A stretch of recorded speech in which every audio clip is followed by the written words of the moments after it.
My name is Chris, and welcome to Milestone's Middle School Digital Shorts. I'm so excited you're here because we're working through a series called Big Picture. In this series, we're looking at the life of a really important person in the Bible, a guy named Joseph. And Joseph, well, he had a pretty crazy life. Some really weird and unbelievable and even sad things happened to him. But just like in our own lives, God was working on a big picture in Joseph's life that he couldn't quite see. Now, before we get into the next part of Joseph's story today, I have a question for you. What's the biggest loss you've ever experienced? When your team blew its shot at the championship title in the last quarter?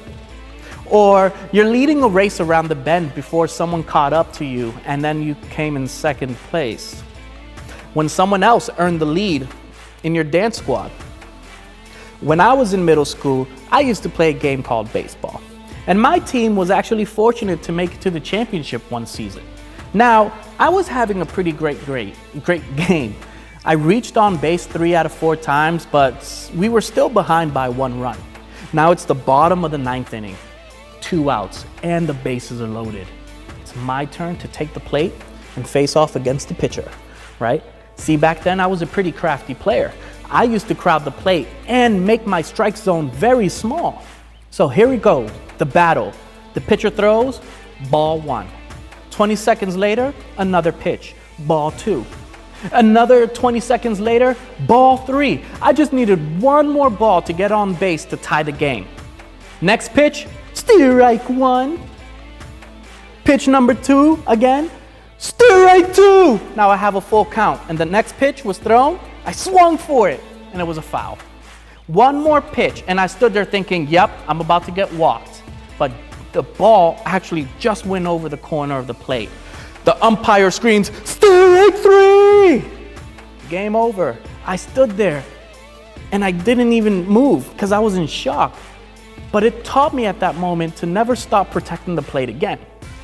But we all know what it feels like to take a loss in life, because honestly, life sometimes just feels like one long series of wins and losses. Sometimes you ace that test you studied for all week, and sometimes you don't. Sometimes your parents let you stay up late to watch movies, and sometimes they don't. Sometimes that girl you like feels the same way about you, and sometimes she doesn't. Wins and losses, right? Of course, when we're winning in life, we love it. We feel great about life because things aren't just going our way, but they're going better than our way.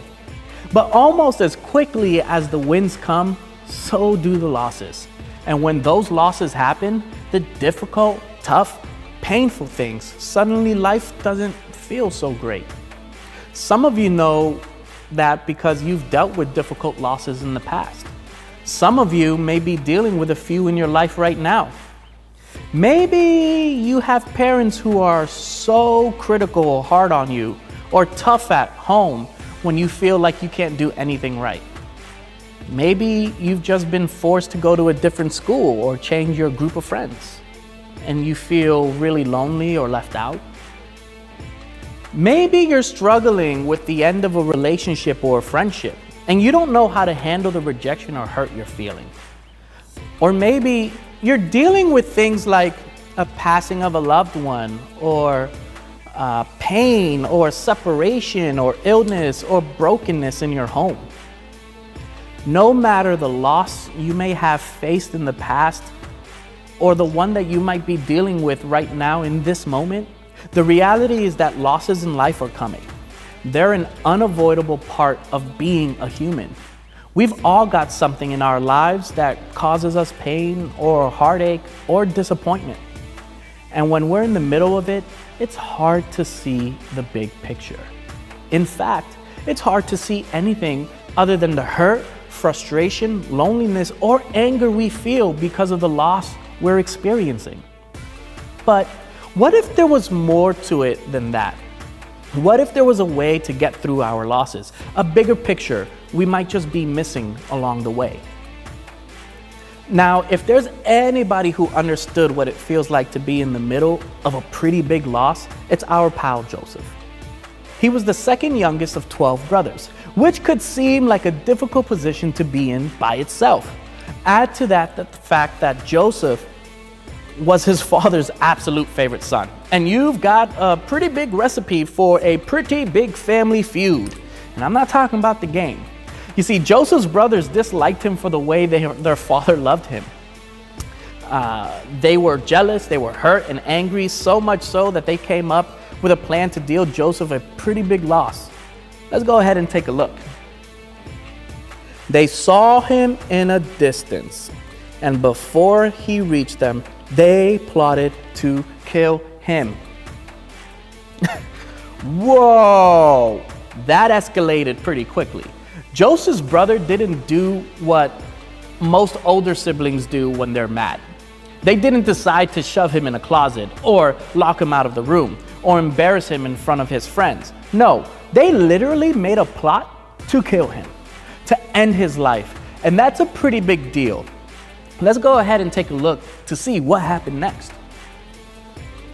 So when Joseph came to his brothers, they stripped him of his robe, the ornate robe he was wearing, and they took him and they threw him into the cistern.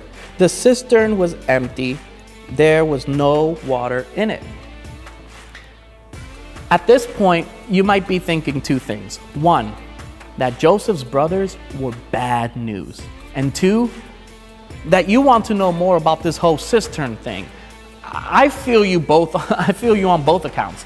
Actually, Joseph's brothers were bad news, and basically a cistern is simply a well, a large, deep hole in the ground that fills with water, something like this. And when people need to get water for cooking or drinking or washing, they simply drop a bucket connected to a rope deep down into the well, scoop up the water, and bring it back up using the rope. Now, let's get back to our story. At this point, Joseph's brothers hadn't killed him yet. But as soon as he got within their reach, they took his robe that he was wearing, a really special robe that his father had given him, and they threw Joseph into an empty well. Now, if I was Joseph and I had just been thrown into a well, I think this is the most ultimate loss ever. My brothers just betrayed me, they stole from me, they left me for dead at the bottom of a well. I mean, could it get much worse than that? As the narrative unfolds, we see that Joseph's brothers ultimately decided not to kill him. Instead, they sold Joseph to a group of people who took him as a slave to Egypt. Then Joseph's brothers took the robe they'd stolen from him, they soaked it in animal blood, and they took it back to their father, leading him to believe that his son Joseph had been killed. And if this sounds like the plot of the next hit show on Netflix, it's because it could be. I mean, everything about Joseph's life changed in this passage of scripture, and definitely not for the better. He took loss after loss after loss. While your story may not be just like Joseph's, you probably know the feeling of being dealt loss and pain in your life. In a way, you can probably relate to Joseph. I think we all can. Here's what I know, here's what I think is so interesting about this particular passage of scripture. The entire narrative is about Joseph and the things that happened to him, but he never spoke a word or uttered a response, at least that was recorded. We had no control over what was happening to him. In fact, all of this stuff, it just happened to Joseph. He couldn't do anything about it, and as far as we know, he didn't have a chance to speak up or stop it. The losses Joseph was dealt were totally and completely out of his control. And a lot of times, our losses come the same way. We find ourselves in situations that feel hopeless or difficult or painful, and we feel totally and completely out of control. We have no words, we have no power or no control. It's just happening to us, and like Joseph, there isn't anything we can do to stop it.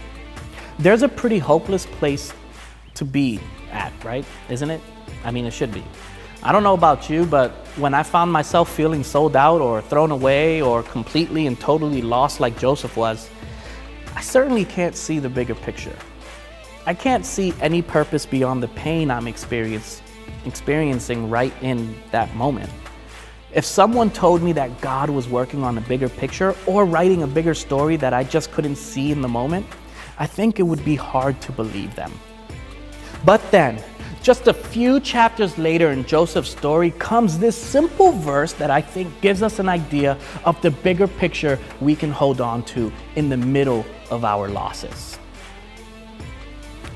The Lord was with Joseph. 5 words. That's right, 5 words. That's it. When his brothers were attacking him, when he was tossed into the well, when he was left for dead, when he was sold into slavery, God was with Joseph. Even when he couldn't see it, or didn't feel it, or had an idea what was going to happen next, God was with him. And that's the bigger picture I want you to see in the midst of your own pain today. When you can't see the bigger picture, remember, God is with you. In whatever pit you feel like you're in, God is with you. In whatever circumstance that feels out of your control, God is with you. In whatever loss you're facing in your life right now, God is with you. That's the bigger picture. The thing that will help you hang on and carry on no matter what you're facing. Now, I know that phrase, God is with you, can be a little confusing. I think part of that is because we hear it and we think that it means he's going to change our circumstance. If he's with us in the pit, then that means he's going to pull us out of the pit and turn things around, right? Well, yes and no. God is always looking for our good, and he's working for our good. He wants what's best for our lives. So when we're facing loss or pain of any kind, we can certainly believe that he's working to make those things better in his time. But it may not happen right away. It may not happen in the way that we expect it to happen. And while we're waiting, God is there with us. If he doesn't pull us out of the pit, he gets right down into the pit with us. And until things change, we can cling to the fact that he's there with us. We aren't alone. So if you're facing a deep loss, difficult circumstance, or painful experience right now in your life, here's what I want you to know. When you can't see the bigger picture, remember, God is with you. And we can start by doing these things. 1, believe God is with you. For some of you, the best thing you can do right now is simply remind yourself daily that God is with you. He's with you in whatever you're facing. Every day when you wake up, before you put your feet on the ground, take a moment to remind yourself of this truth. God is with me. Say it out loud. Write it on a note beside your bed. Pray it as a prayer. Post it on your mirror. Whatever you have to do to remind yourself that God is with you where you are. Let that be enough to get you through one day. Then tomorrow, go ahead and do it all over again. One day at a time, remind yourself that God is with you in your pain and loss. And 2, look for God's presence. Then look for his presence to prove it. It's one thing to say that God is with us, and I believe that that's true, but it's another thing to begin to see him with us. God shows himself to us in so many ways, through music, through nature, scripture, friends, family, even our church community. I mean, he will even speak to us in our hearts. This week, as you're remembering that God is with you, keep your eyes open to see him in the songs that we sing, or the trees outside of your bedroom window, or the Bible verses you read in the morning devotionals that are available at our website. You see, look for his presence in the way that you see your friends and the way that they make you feel better, or how your parents take care of you, or the way someone you look up to encourages you.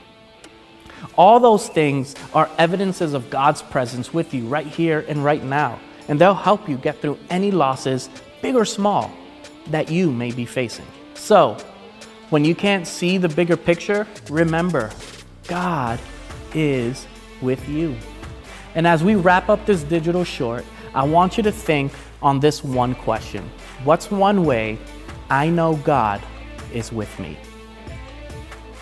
See you next week.